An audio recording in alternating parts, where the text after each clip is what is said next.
Great question.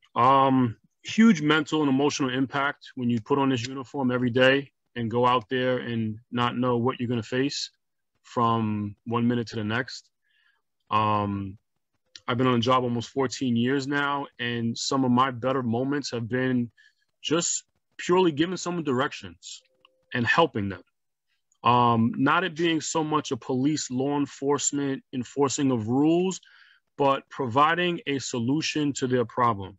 Um, I've had many experiences over the years from all types of different people from different walks of life. And it's just, you know, what happened over the last year is unfortunate.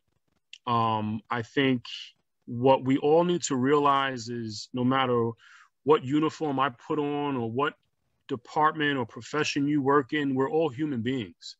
And we're all on this call today because we want to help and provide answers. And I think that going forward, to try to provide some type of positive energy, we need to stop calling each other out and start calling each other in. Call each other in to these meetings. Call each other into these trainings instead of pointing fingers. Now, we all know as adults how things can get in the media and within politics and things of that nature. But I just try to go out there every day and do my job, you know, the men and women at my department and protect and serve people each and every day.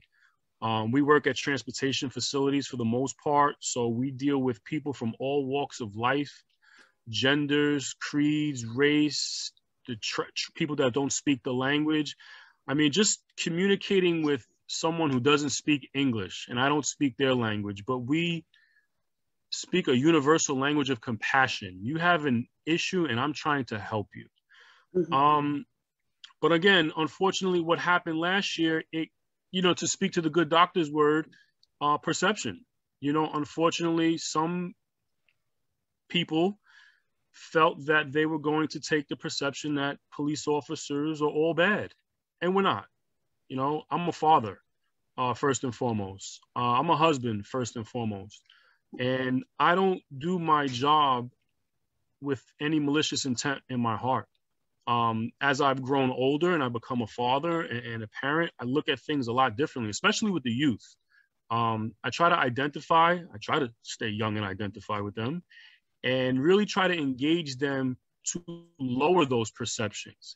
And it's amazing as I've gotten older in life and in my career, how one conversation with someone from a different walk of life can change their perception. And I felt so good throughout the course of my career, having somebody who had a perception of the police say, "Hey, Officer O'Neill, you know what? You're different." I take so much grace and respect and humbleness with that, because to me, that's what's more important. I can go on for hours about this stuff, so please invite me back. As far as the preventing suicides, unfortunately, I have worked with people who have chosen that method to their issues. It hurts. It hurts, especially when you're close to someone in this field. We see things that the average person doesn't, and that's just the truth. We protect people, and we run into situations when people are running the other way, and sometimes it's a lot. And as a jokester and a lighthearted person, especially with the younger people that I've taught along the way, I'll grab them on the side and say, "Hey, you okay? Is everything all right? Do you want to talk?" Because sometimes, again, you get so further with talking, and especially in this line of work, from the things you see and experience, keeping it bottled in doesn't bode well. And I've seen, unfortunately, the result of that. We do have resources within the department, within the county, that if someone is feeling that they really have nowhere to turn to, that they can go. Certain, toll-free numbers, and again, people who are provided by the county in our department. And ultimately, that's really it. Again, I just think that I hope we can get away from the negative perceptions of what happened last year. And like I said, I actually thought about that just now, by the way. Instead of calling each other out, let's call each other in. We should have these groups. Like I tell kids in the street, I would love for you to do a ride along.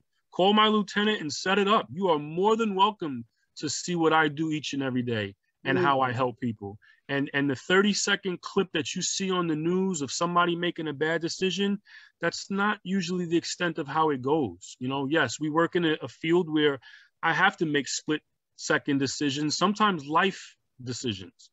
But for the most part, we want to help, you know, and especially here at the George Washington Bridge, the suicide issue is a big deal. And I don't take it lightly. You know, when I'm out there, you know, I'm looking for the cues and things that I've learned along the way to ultimately help and send somebody's child home who might have not made it home that day.